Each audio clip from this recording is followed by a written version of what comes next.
Quran surat Ibrahim seringkali kita mendengar ayat 7. Wa ista'azzana rabbukum la in sakartum la azidannakum wa la in kafartum inna azabi lasadid. Barang siapa yang bersyukur kepada Allah, Allah tambah nikmatnya. Betul, Bu? Barang siapa yang kufur kepada Allah, azab Allah itu sangat pedih. Apa bentuknya itu? Syukur.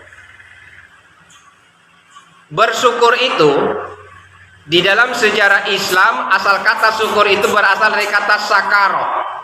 Sakaro itu nama sebuah pohon tidak jauh dari Gua Hira. Itu asal katanya. Ya. Pohon apa, Bu? Pohon apa asal katanya? Pohon sakaro. Maka dikatakan syukur. Jadi pohon sakaro ini tumbuh sendirian, tidak ada pohon-pohon yang lain. Ibarat kita manusia tinggal sendiri, tidak ada teman.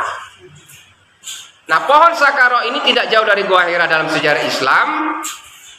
Sepi, tidak ada tanaman yang lain kecuali pohon sakaro ini yang tumbuh. Nah, pohon sakaro ini buahnya kemerah-merahan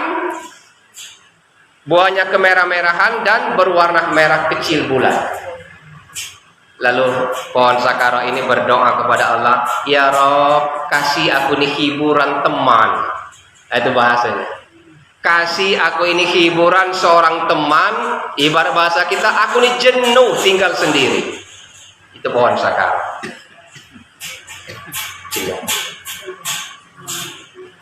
Suara apa? Oh.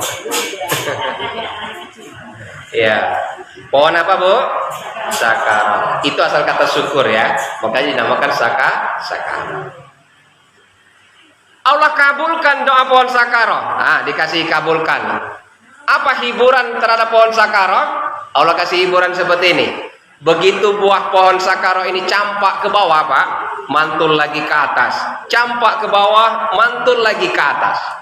Itulah hiburannya. Jadi apa maknanya jatuh ke bawah, mantul lagi ke atas? Apa maknanya dengan syukur? Artinya sesuatu yang Allah beri suatu saat akan diangkat dan diambil lagi oleh Allah. Itu maksud syukur, Pak. Ya, Bu ya. Makanya ada dalam Quran ayat keempat Al-Hadid itu ada bunyi kalimat seperti ini. Wa ma yanzilu minas sama wa ma ya'ruju fiha.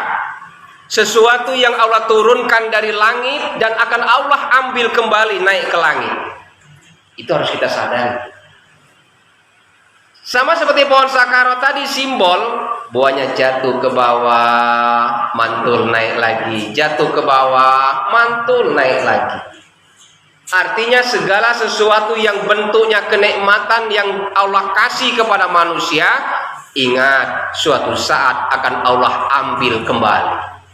Itu yang harus kita sadari. Itu asal pohon sakaro. Lalu apa bentuknya kalau kita kaitkan dengan kehidupan kita sehari-hari? Begitu pohon sakaro tumbuh dengan sendirinya, merasa kesepian, tidak ada punya teman, dia selalu dekat dan berdoa kepada Allah supaya dikasih teman. Apa contohnya dengan manusia? Manusia, Bu, kalau belum ada apa-apa, masih miskin, masih belum punya apa-apa, selalu minta doa kepada Allah. Tapi begitu sudah dikasih lupa. Betul? Begitu dikasih lupa. Ya, Bu ya.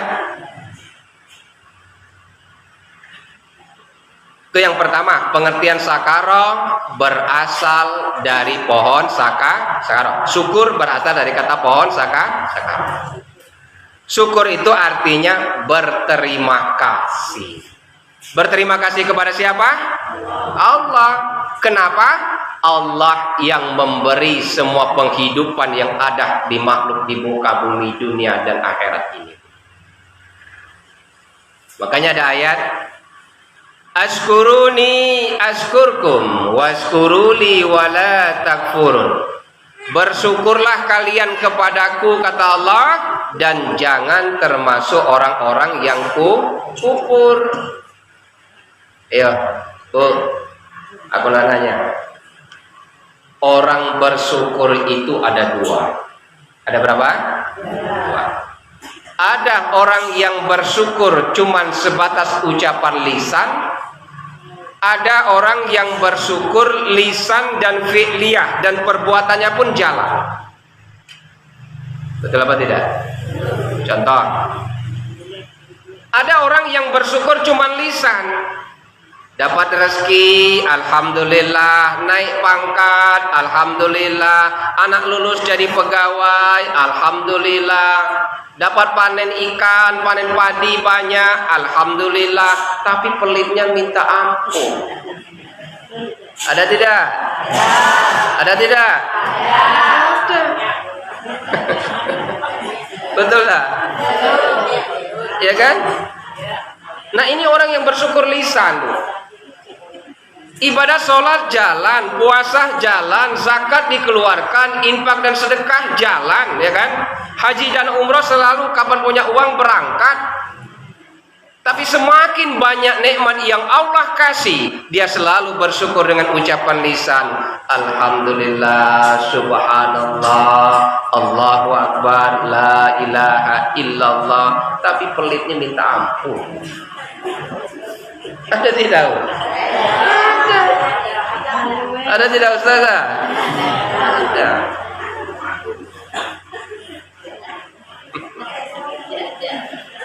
Saya tidak nyindir, Bu, cuma nyinggung baik masalah ini.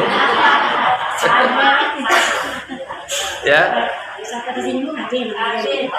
Sebab dakwah itu kalau dia merasa tersinggung, kami bersyukur, artinya kena dengan diri dia, kan saya.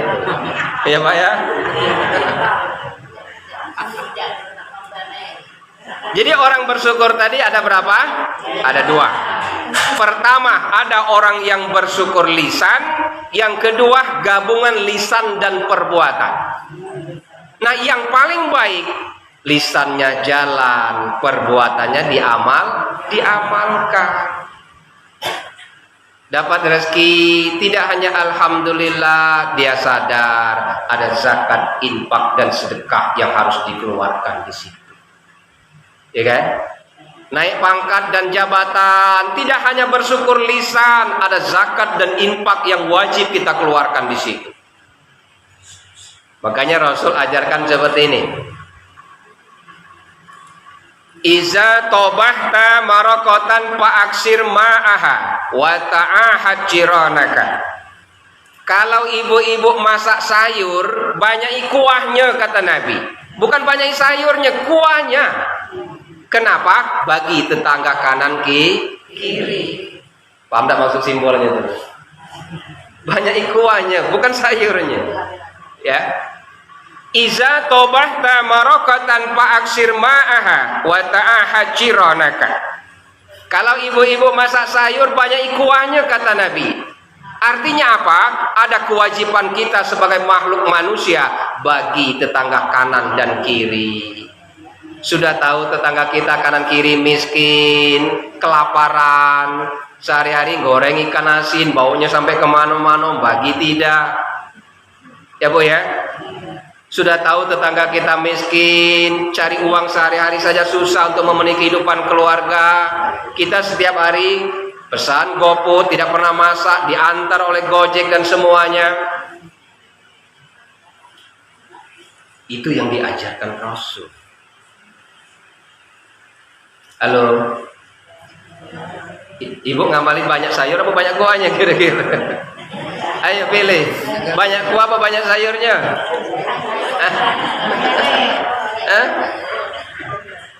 Banyak kuah apa banyak sayur? Yakin? Nah itu simbol. Nah, orang yang bersyukur secara lisan dan perbuatan, artinya dia selalu berkata semakin banyak nikmat yang Allah kasih, maka semakin ketaatannya kepada Allah dan Rasulnya diamalkan. Ya, ya. Karena dia menganggap hidup ini hanya sebuah perjalanan sementara. Makanya dalam hadis kursi dijelaskan, irhamu ahlal ardi yarhamkum man fis sama. sayangilah apa yang ada di bumi, niscaya yang di langit akan sayang kepada. Artinya kalau kita jadi pejabat, ingat rakyat kita yang miskin. Kalau kita jadi orang kaya, ingat tetangga kanan kiri orang yang serba berkekurangan. Ya Bu ya? Kalau kita punya ilmu, bagikan ilmu kita kepada orang lain. Ini yang Rasul ajarkan, iza tabahta maraqatan fa'aksir ma'aha wa ta'ahad jiranaka. Kalau masak sayur banyak kuahnya, bagi tetangga kanan kiri. Nah, sekarang kita budaya itu masih tahu. Kalau dulu kan kita masak, nenek-nenek kita dulu bagi tetangga antar. Kalau sekarang sudah kayak budaya itu sudah mulai hilang. Tidak lagi, Bu ya. Ingat ada masa nenek-nenek kan, masih kita kalau masak saling anteri. Sekarang sudah hilang budaya itu. Tidak lagi kan? Hah? Iya. Itu tentang syukur. Yang kedua, kalau Allah kasih kenikmatan kepada kita sebagai manusia yang Allah ciptakan, lalu bentuk rasa syukur kita kepada Allah seperti apa? Makanya ayat Ibrahim ayat 7 ini, la in syakartum la azidannakum wa la in kafartum inna azabi lasadid. Barang siapa yang selalu bersyukur kepadaku, kata Allah, aku tambah nikmatnya kepadanya. Tapi barang siapa yang kufur kepadaku, ingat, azabku sangat pedih. Apa contohnya dari ayat ini? Pertama, kita kutip kaitkan dengan doa Nabi Sulaiman tadi. Nabi Sulaiman ketika dikasih nikmat dia selalu bersyukur, Rabbi auzi'ni an askura ni'matakallati an'amta alayya. Ya Allah, jadikan kami atau jadikan kita hamba yang selalu pandai bersyukur. Makanya orang yang selalu pandai bersyukur disebut abdan syakura, hamba yang selalu pandai bersyukur. Macam mana bentuk kita bersyukur kepada Allah?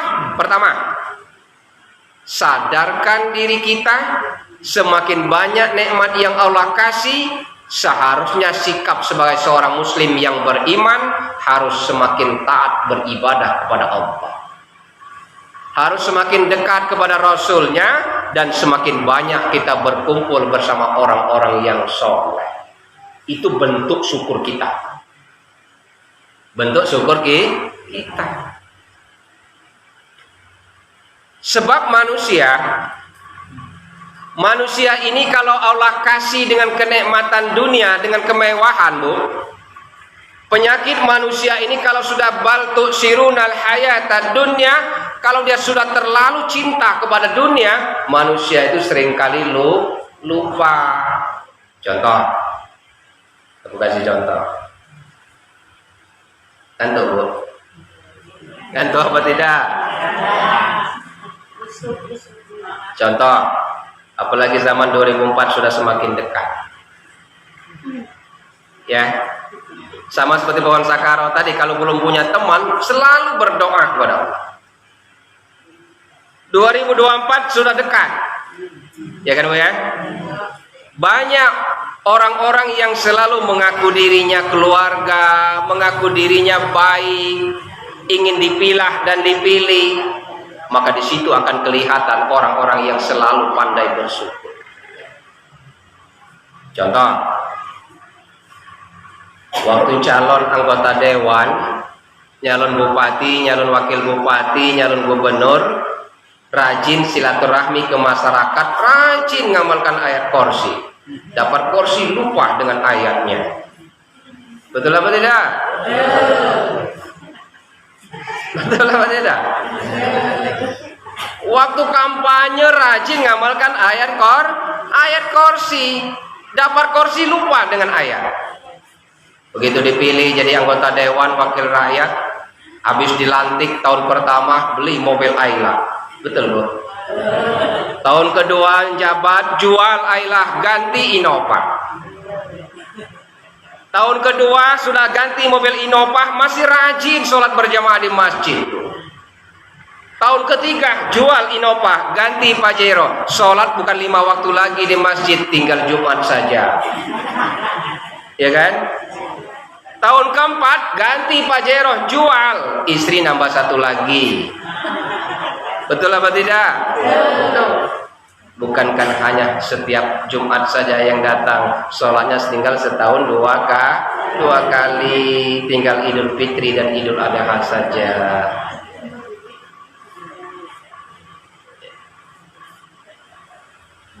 Nah, jadi yang dimaksud Allah, la in syakartum la azidannakum wa la in kafartum inna azabi lasadid. Barang siapa yang pandai bersyukur kepadaku, kata Allah, aku tambah nikmat yang ada pada manusia itu. Tapi barang siapa yang selalu kufur kepadaku, azabku sangat pedih. Contoh, orang yang tidak pernah pandai bersyukur. Ibu pernah lihat ban dalam mobil tidak? Pernah lihat ban dalam mobil? Ban dalam mobil itu, Bu, selalu masuk angin. Kempes sedikit masuk angin, kempes sedikit masuk angin, ujungnya pecah. Nah, orang yang tidak pernah pandai bersyukur sama seperti ban dalam mobil. Berapa banyak nikmat yang Allah kasih, masuk tidak pernah keluar, masuk tidak pernah keluar, ujung-ujungnya pecah, sakit. Kenapa Allah kasih sakit? Allah sayang kepada hambanya. Bagaimana Allah ingatkan? Sakit jantung, cara Allah tarik mengingatkan. Kalau sudah sakit jantung apa, Bu? Makan daging kambing tidak bisa lagi, makan sate tidak bisa lagi, berpikir terlalu dalam, tidur terlalu malam tidak bisa lagi. Itu Allah sayang dikasih penyakit. Ya, Allah sayang. Apa kata Allah? Manakala aku berikan kebahagiaan dan kenikmatan kepada manusia, itu datang dariku, kata Allah. Tapi manakala datang musibah dan penyakit terhadap manusia, ingat atas kesalahan kamu sendiri. Betul apa tidak? Kalau ada sakit kepada diri kita, itu bukan penyakit, tapi karena Allah sayang kepada kita. Jadi kalau kita ini nikmat yang Allah kasih tidak pernah berbagi melalui zakat, infak dan sedekah, Allah akan ambil dengan cara Allah. Apalagi contohnya gagal ginjal. Ibu tahu dah berapa biaya cuci darah itu setiap seminggu sekali? 800.000 seminggu 2 kali. Bayangkanlah 1.600.000 setiap minggu. Cuman untuk bertahan hidup. Bertahan hidup. Itu cara Allah ambil, ingatkan kita. Ya, Bu ya?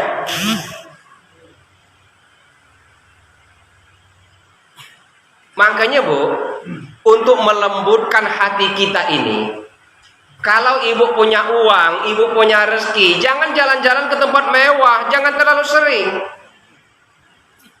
Kalau ibu punya uang, punya harta, punya mobil, berangkat dari rumah, beli beras, beli sembako, masukkan ke dalam mobil, mampir ke tempat yatim piatu, panti asuhan. Di situ hati kita akan lembut. Atau berangkat dari Ulak Bedil ini silaturahmi ke tempat rumah sakit umum bagian belakang, di mana saudara-saudara kita yang gagal ginjal. Kapan kita tanya sudah berapa lama Pak gagal ginjal? Sudah 1 tahun. Berapa kali dalam seminggu cuci darah? 2 kali. Bayangkan, 2 kali. Cuci darah itu tidak sebentar, Bu. Sejam sampai 2 jam. Ditusuk pakai suntikan yang besar, sebelah sini belum sembuh, sudah ditusuk lagi besoknya. Cuman untuk bertahan hidup.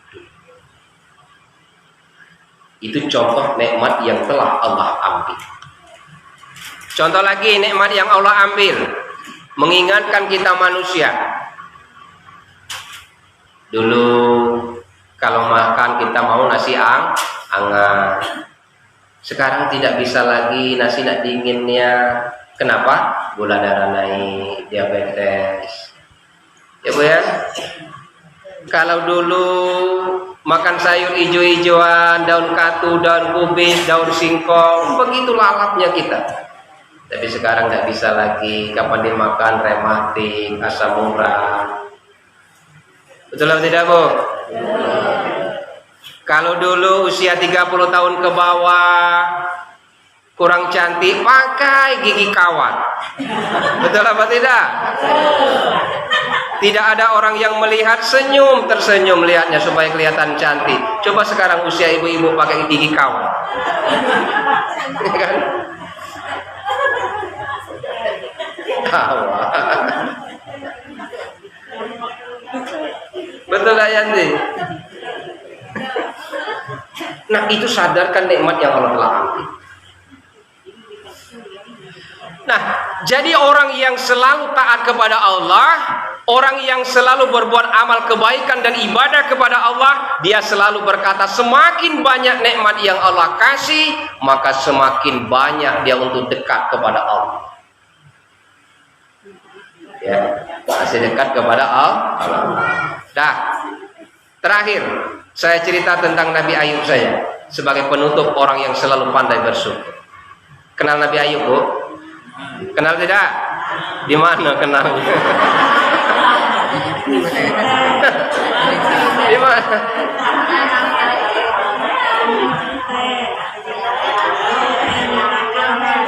Ya. Coba kita lihat Nabi Ayub. 2 minggu yang lalu telah saya ajarkan ke ibu-ibu. Ada berapa jumlah para nabi dan rasul? Ayo, ada yang masih ingat? Ada berapa Ustazah? Jumlah para nabi dan rasul? 124.000. Jumlah para nabi dan rasul itu jumlahnya 124.000. Nabi dan Rasul itu malaikat apa manusia? Manusia. Kalau manusia masih ada khilaf dan salahnya, walaupun Nabi. Dari 124.000 para Nabi dan Rasul, Allah saring lagi siapa yang paling baik di antara ini. Berjumlah 25. Sejak dari Nabi Adam sampai Nabi Muhammad 25 nabi. Dari 25 nabi Allah uji lagi siapa yang paling baik dan lulus dalam ujianku, kata Allah. Tersisa tinggal berapa? 5. Diberi gelar ulul azmi. Ulul azmi itu artinya seorang nabi yang lulus dengan ikhlas dan sabar di dalam menyebarkan ajaran Islam, diuji oleh Allah. Siapa nama 5 nabi ini? Nabi Ibrahim alaihissalam, Nabi Nuh alaihissalam, Nabi Isa alaihissalam, Nabi Musa alaihissalam, dan Nabi Muhammad. Ada 5 nabi diberi gelar ulul azmi. Dari 25 nabi Allah pilih lagi siapa yang paling dekat kepadaku, kata Allah. Siapa? Nabi Muhammad sallallahu alaihi wasallam. Cuman Nabi Muhammad yang mendapat gelar rahmatan lil alamin, rahmat semesta bagi kehidupan alam. Ya. Ayo ibu di belakang, aku tanya, ada berapa nabi dan rasul tadi? 124.000. Setelah disaring jadi berapa? 25. Dari 25 disaring jadi berapa? 5. Dari 5 disaring lagi jadi berapa? 1. Siapa nabi yang satu ini? Nabi Muhammad sallallahu alaihi wasallam. Kalau kita bertanya apa keistimewaan Nabi Muhammad, minggu yang lalu sudah kuajarkan apa keistimewaan Nabi Muhammad yang tidak dimiliki oleh nabi-nabi yang lain. Masih ingat? Dan pengikut umat Nabi Muhammad termasuk kita hari ini, saya yakin tidak sanggup mengikuti satu hadis Nabi ini. Apa hadis Nabi yang ini? Cuma 3 doa Nabi yang tidak mampu diikuti oleh umatnya. Pertama, apa doa Rasul? Ya Allah, jadikan hidupku menjadi orang yang miskin, supaya di akhiratnya nanti di hari kiamat nanti tidak banyak pertanyaan. Mau tidak ibu berdoa saya itu? Mau apa tidak? Itu doa Nabi. Ya kan? Biar ulama kita sorban panjang, Pak, tidak sanggup mengamalkan satu hadis ini. Apa doa Nabi tadi? Ya Allah, jadikan hidupku menjadi orang yang miskin, supaya tidak banyak pertanyaan di alamku. Yang kedua, apa doa Nabi? Ya Allah, wafatkan aku dalam keadaan miskin, supaya tidak panjang pertanyaan akhirat nanti. Dan yang ketiga, apa doa Nabi? Ya Allah, hidupkan aku di hari kiamat nanti, agar berkumpul bersama orang-orang miskin. Ayo, siapa yang sanggup ngamalkan, Pak? Aku aminkan hari ini. Siapa yang sanggup? Ibu berdoa, aku aminkan. Sanggup ibu? Itulah keistimewaan Rasul. Ya bu ya, keistimewaan Rasulullah itu. Tidak ada umatnya yang sanggup berdoa aja itu. Tidak. Ayo, siapa yang mau berdoa 3 hadis ini aku aminkan? Ayo angkat tangan. Nanti doalah aku aminkan. Apa doa Nabi tadi yang pertama? Ya Allah, jadikan hidupku menjadi orang yang miskin, supaya tidak banyak pertanyaan alam kubur. Itu yang pertama. Yang kedua, ya Allah, wafatkan aku dalam keadaan miskin, supaya tidak banyak pertanyaan di hari kiamat nanti. Dan yang terakhir, ya Allah, bangkitkan aku di hari kiamat nanti, agar berkumpul bersama orang-orang miskin. Hebat tidak?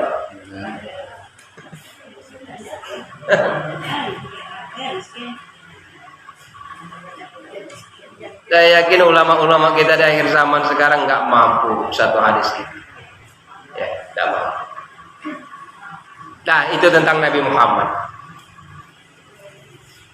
Sebagai penutup, kita cerita tentang Nabi Ayub alaihissalam. Seorang nabi yang selalu pandai bersyukur atas yang Allah kasih.